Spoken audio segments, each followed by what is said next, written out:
शेतकऱ्यांसाठी जरांगे करणार पुन्हा एकदा आंदोलन. पिकं जळाले ना पाण्याने 70,000 रुपये हेक्टरी कॅश द्यायचे. मुद्दे झाले 2. मनोज जरांगे बोलतो ते करतो. त्यामुळे तुम्ही मुद्दे ध्यानात ठेवा. आता तुम्ही समजायचं आता मात्र शेतकऱ्यांची खरी फाईट सुरू झाली. आता समजायचं तुमच्या पदरात पडलं. आरक्षण पडलं की नाही आणि मी म्हणलेलं हे पडलंच म्हणून समजायचं. फक्त आता तुम्ही नीट डोकं लावून ऐकायचं आणि वेळ द्यायचा. वेळ देणार का? पहिला मुद्दा सांगितला, दुष्काळ ओला जाहीर करायचा दिवाळीच्या आत. दिवाळीच्या आत 70,000 रुपये हेक्टरी द्यायचे. कोणाला? शेतकऱ्याला पण सरसकट. सरसकट कोणाला? ज्यांचे शेत वाहून गेले नाही त्यांना. चॅनलवर जर नवीन असाल तर चॅनलला सबस्क्राईब करा. शेत वाहून गेले नाही त्यांना म्हणजे त्यांच्या शेतात पाणी साचलं, पीक जळून गेलं म्हणजे त्याचं 70,000 रुपये हेक्टरी नुकसान झालं. आता राहिला दुसरा, ज्याच्या नदीच्या शेजारचे वावर वाहून गेले आणि पीक वाहून गेलं त्यांना 1,30,000 रुपये भरपाई द्यायची.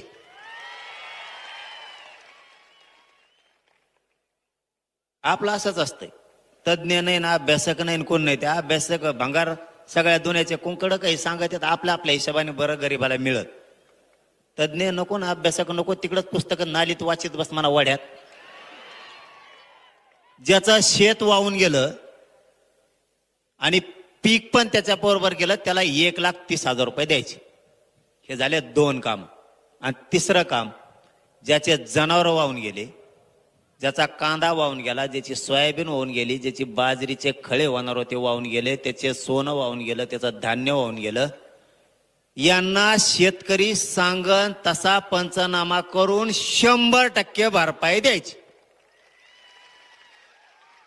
म्हणजे घर पडलं, शेळ्या वाहून गेल्या, जनावरं वाहून गेले, म्हशी वाहून गेल्या, काहींचे कांदे वाहून गेले, काहींचे बाजऱ्या काढल्या होत्या ते वाहून गेल्या, काहीच्या सोयाबीन काढून ठेवलं होतं ते वाहून गेलं, काहीचं सोनं गेलं, घरातल्या भांडे बासनं गेले, मोटरी गेल्या, पाईप गेले, कोठा वाहून गेला, काहींचं भितडं घर वाहून गेले, काहींच्या नळ्या वाहून गेल्या, काहींचे सौर ऊर्जा वाहून गेले.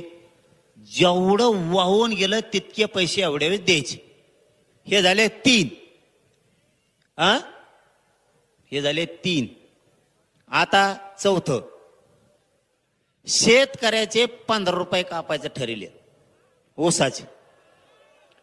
अजिबात 1 रुपया सुद्धा कापायचा नाही.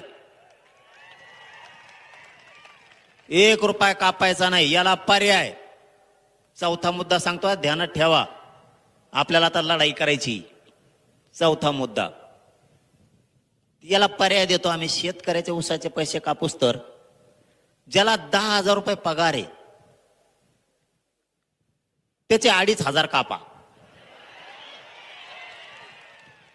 ज्याला 20,000 पगार आहे त्याचा चौथा हिस्सा कापा, 5,000. ज्याला 1 लाख आहे त्याचे 25,000 कापा. ज्याला 2 लाख आहे त्याचे 50,000 कापा. चौथा हिस्सा कापायचा. त्याला काही गोमीचा पायलांगडा होणार आहे का? पगार फुकटात. हे वावर कुठंतरी हडपिलेला असन, नोकरी म्हणल्यावर कुठंतरी अनधिकृत सापडीला असन. त्याच्यामुळं हे कापा. कमीत कमी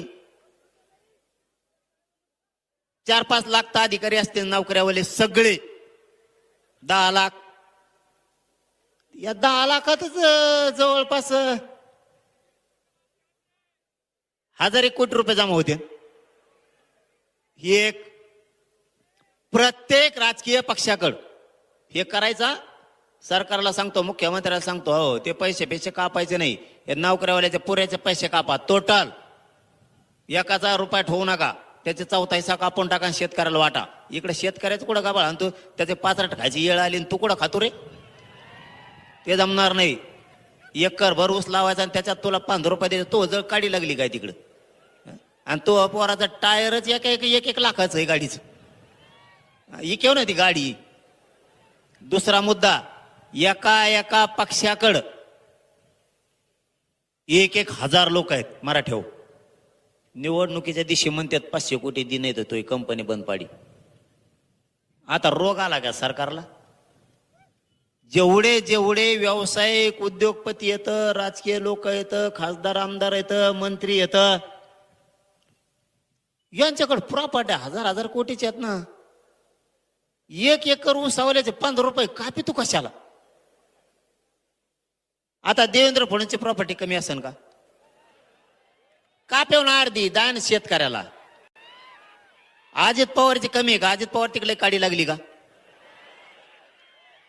त्याचे कापेव. शिंदे साहेबाकडे काही रोग आलाय का? त्यांची कापेव प्रॉपर्टी. उद्धव ठाकरेकडे काही कमी पडलं का? त्यांचं कापेव. शरद पवारकडे पुरी काढीत लागली का? त्यांची कापेव. काँग्रेसचे येत पटोले, सोनिया गांधी, इंदिरा गांधी, तो कोणचा काऊन लाल भडक गांधी, एक दुसरा कोणचा आहे तो त्याची कापेव. यांजवळ प्रॉपर्ट्या कमी आहेत का? ते आंबाडी, त्याचं तेल मीठ बंद करा ना. सगळं त्याचे पंप येत. त्याला म्हणा एक दिवस तो जे रिलायन्स पंपाचा व्यवसाय येतो एका दिवसाचा, एका पंपावर दिन शेतकऱ्याला. ऊस कुठं कापितो? इकडं आमचा फेसकोट पडे पाणी घालू घालू ऊसाला ना. आमचं कुठं कापितो गाच पाण्याचा? तिकडं लय मोठं उतारा ना. त्या राज ठाकरेकडे काही कमी आहे का? त्याच्या सगळ्या ट्रॅव्हल चालतात, कापेव त्याच्या. नारायण राणेकडे काही कमी पड असलं त्याला दी ऊसाचे पाचराटाचे, त्याच्या कोण घी. मग विखेंकडे येतं, मोहिते घराणे येतं, निंबाळकर घराणे, चव्हाण घराणे, देशमुख घराणे येतं. त्या छग्याला 2-4 पोते भरून द्या पैशाचे. त्याची काडी लागली असली कुठं तर त्याच जवळ नसन तर. इकडे निजामी गॅजेट म्हणणारे यांच्याकडे काही असले तर बघा. बोलायला तर लय उत येतं तोंड तवाच. इकडे दे म्हणा थोडे. आणखीन कोण कोण असले तर ते वगळंटी वार एक तो काँग्रेसचा, त्याच्याकडे काही असले तर बघा. तो 56 कुळे, त्याच्याकडे काही पैसे असते. त्यांनी ते कुठ्याची कंपनी तर बंद पाडली. 200 कोटी दिले नाही म्हणून त्याला निवडणुकीला. असे करा ना गोळा. अंबानी कोण करा, टाटा कोण करा, त्यो आणखीन कोण कोण, त्यो नाही काही टपूर कोण आहे ते शिंदे साहेबाचे आमदार पळून घेऊन गेलेले ते टपूर.